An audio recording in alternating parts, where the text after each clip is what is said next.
And how about This one. ambition, Ram Dass? How do you address yourself to those who are where you were back in the late 50s and early 60s, who are very committed to being a success or achieving?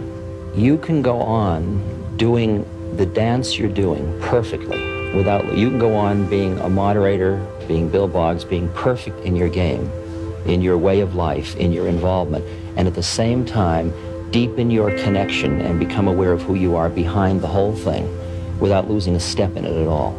In other words, the achievement goes on, but you cease to be identified with being the achiever. One's That's ego what's great. then must fall away in this process. The ego is a functional entity. It's just like your suit. It keeps you warm. Your ego is a functional unit for defining the world and yourself in it. But the difference is your ego is not the master, it's your servant. Mm-hmm. Your intellect's not your master, it's your servant. Your emotions are your servant. Your body is your servant. And behind the servant you are. So you sort of sit. You're along for the ride, if you will. Mm-hmm. You're perfectly free. It's that flip on the television receiver where you and I are always right here. You want to be a moderator? I'll be the guest. Okay? Yes. Now who should we be? Yes. All right? We'll play whatever parts we whatever have to play. Parts you want. That's the Dharma. We play whatever we need to play to bring ourselves and everything else to liberation.